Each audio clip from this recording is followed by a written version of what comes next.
never say this word, anonymity. Anonymity. So and the way that you do that is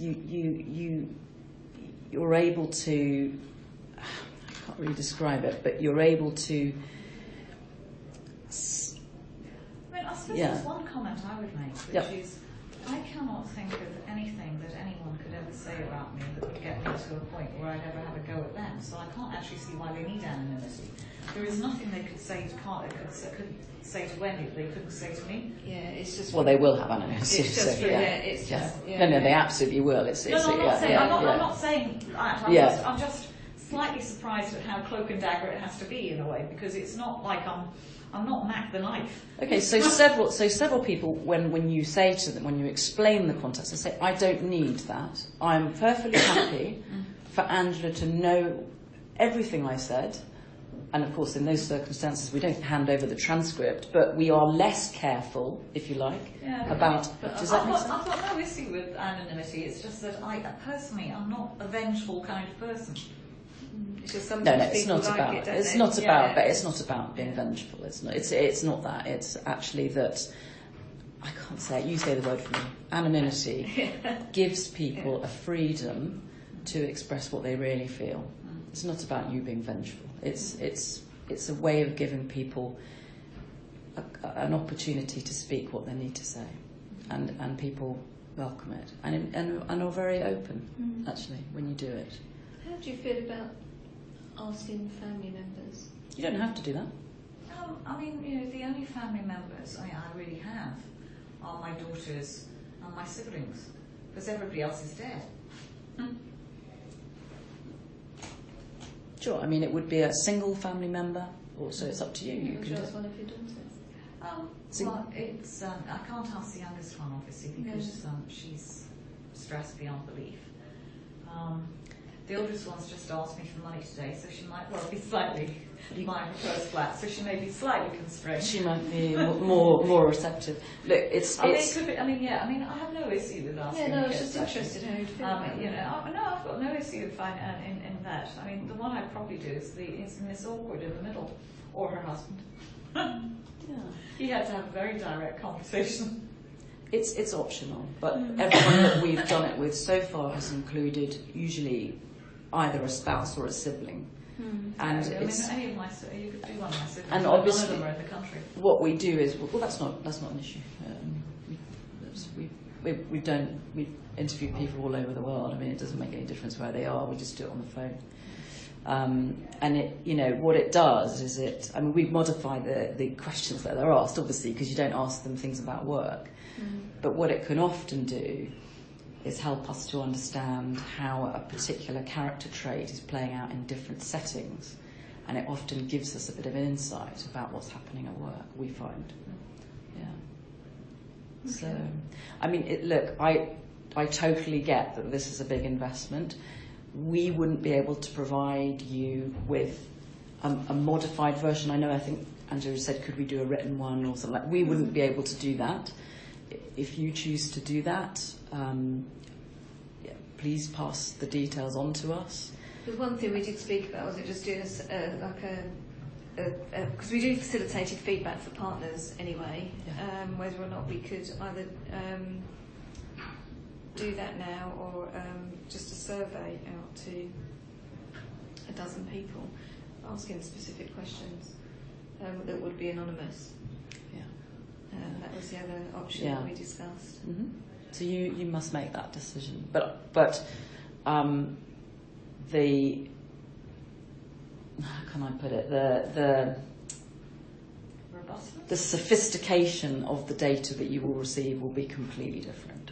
From I get that. Of course, it would be, because it takes it's about a 40-hour process. So it's going to be, because when you collect it when you collect it with a live interviewer who knows Angela a bit, I wouldn't do it immediately. So I'd do it we'd probably have one session and then I'd do it.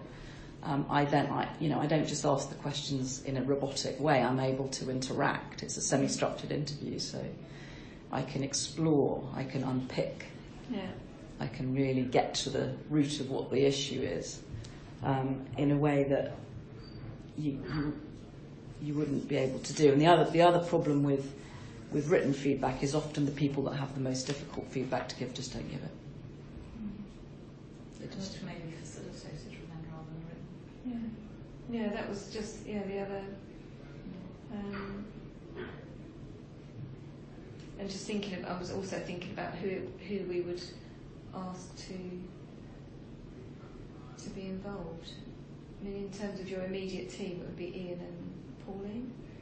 I don't really interact. Well, I mean, I interact with Pauline, but not day to day. I mean, you'd probably pick someone like Ed or Paul, really. I guess possibly some of the external people if you wanted. We need to think about I who the know. right people are. It's a big. I mean, look, it doesn't have to be 10 people. If you haven't got 10 people that know you well enough, that's fine. We will do it with less. But juniors will be incredibly important. But then so you pick them from my team. But actually, from that team, you've also got the supervisors in Liverpool and various other things as well. Where you're going to have more of a gap is probably around peers, apart from Ian and Pauline, in a way. Because I interact with most people, but most of the interaction is entirely routine. Can you expedite my form? But really, anybody that I mean, Wendy will take part hopefully if you decide to do it. Anybody that's seen you in action and has seen you interact with people will be perfectly okay. They don't have to be intimately. No, you don't have to know you intimately, because it's not that kind of a process. It's a lot of it is asking people about what they've observed and what they've felt. Yeah. Okay. So I need to speak to Paul about it, really. Yeah, you will. In terms of you will need to speak to Paul, and also how best he wants to get it dealt with. Yeah, and just thinking, if it's what gives the two of you enough. For Angela to understand the context of what was being said, and for you for her to be able to see what's being said, because what I'm hearing here is you being extremely diplomatic and saying that there is perhaps a communication style issue, and then what I'm hearing Angela say is that she doesn't fully understand that at the moment. I understand. You understand that, yes. But that's deliberate. There is the other bit of it, which I can understand that, like everybody, I will have a bad day and you'll have somebody. But to have it constant to the level of this just isn't, it isn't meshing with my reality at all.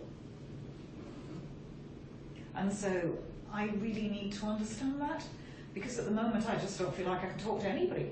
I'm watching everything I say now. And like yesterday, I sent that to you so that it didn't come back to you the wrong way around. And that must be horrible. Well, I just feel completely emasculated. I know I'm female, but I feel absolutely as if somehow, when I look at the behaviours of others in this firm, that I've not only got a difficult job, but I have one hand tied behind my back. And a blindfold on. Yeah, and that's certainly not the intention. No. I do feel a little bit like I'm being picked on, and no one will give me what was said. I don't need to know who said it, what was said, what the context was, what the situation was, so I can do anything about it. So I'm just there, and I'm the recipient of the feedback. And frankly, at this stage, I've gone to the point that either I say nothing at all and I just let everything lapse, or I try and do my job, constantly walking on eggshells. So this is kind of where we got to when we met, actually, which is why, I know this must seem like I'm trying to sell you an incredibly expensive product, but actually, I almost have come to the conclusion that I don't know if I can do this piece of work, much as I would love to, because I'd love to work with you guys. But as an experienced coach, I don't think I can do it really without some sort of something to work with. Because I feel like we'll just go round in circles otherwise. Yeah, no, I understand. Do you know what I mean? Yeah, and then I'm just trying to see, well, what can we? If we can't do I don't know if we can do the expensive piece of work or not. And if we can't, then what else could we do that would be that would give you enough to work with. Yeah.